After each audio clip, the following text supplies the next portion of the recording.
Assalamualaikum warahmatullahi wabarakatuh. Perkenalkan, nama saya Alivia Sinda Anastia. Di sini saya akan menjelaskan tentang morfologi tanaman srikaya.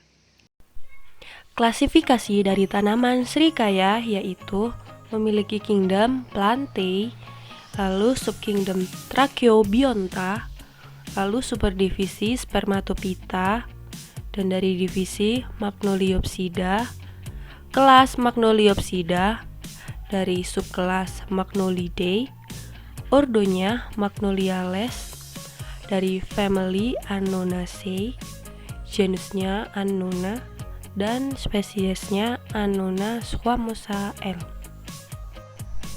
Tanaman srikaya tentu saja memiliki akar karena berbentuk pohon. Maka, akar dari tanaman ini sangatlah kokoh dan besar. Juga, akar yang dimiliki masuk ke dalam akar tunggang, disertai dengan warna kecoklatan dan memiliki bentuk yang bulat. Karena harus menopang pohon yang berukuran cukup besar dibandingkan dengan tanaman buah lain, maka akar tunggang ini membantu pohon atau membantu tanaman untuk mendapatkan air dan mineral di dalam tanah. Tanaman srikaya sebenarnya adalah tanaman dikotil, memiliki jenis yang berbeda, yaitu akar tanaman srikaya akar tunggang dan akar serabut. Tetapi, banyak orang yang lebih mengutamakan tanaman srikaya akan menghasilkan akar tunggang. Hal tersebut dipengaruhi oleh berdirinya tanaman yang cukup tinggi. Pada akhirnya, akar-akar tumbuh ke bawah.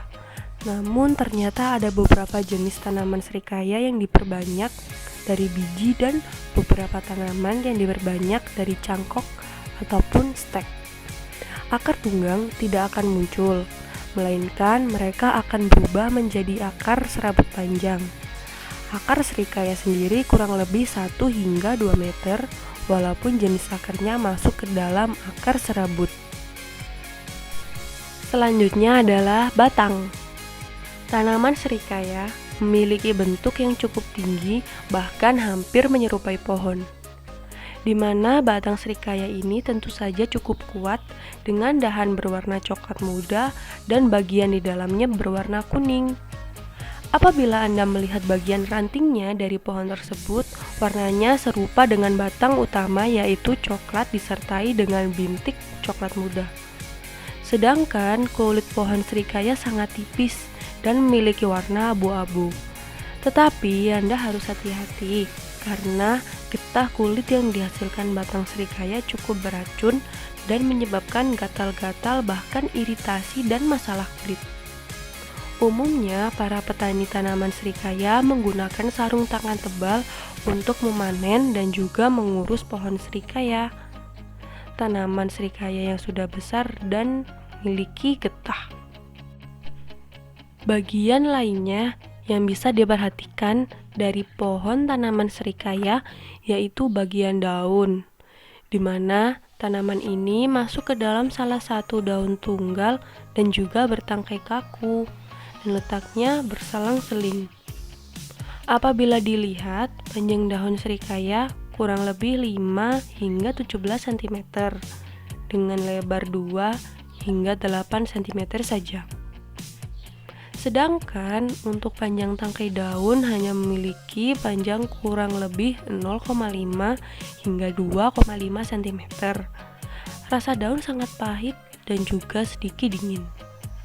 Selain itu, morfologi dari daun tanaman srikaya yaitu ujung dan pangkal daun meruncing.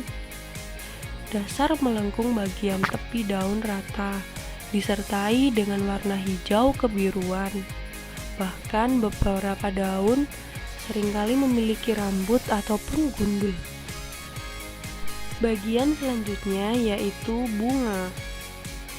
Masuk ke dalam bunga tunggal yang nantinya bergerombol pendek menyamping dengan ukuran kurang lebih 3 cm.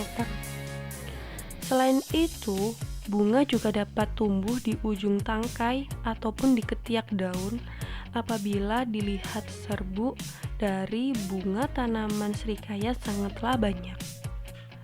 Bergerombol berwarna putih serta panjangnya kurang lebih 1,5 cm putih, berwarna hijau muda, rapi membentuk semacam kutil.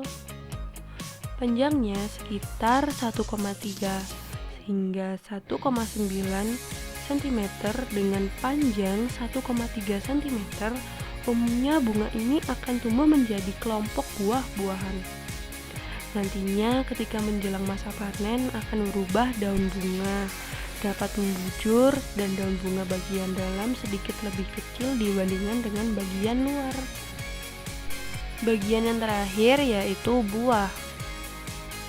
Buah serikaya berbentuk bola atau kerucut menyerupai jantung. Permukaan berbenjol-benjol, warna hijau berbintik putih, lalu memiliki penampang 5-10 cm, menggantung pada tangkai yang cukup tebal.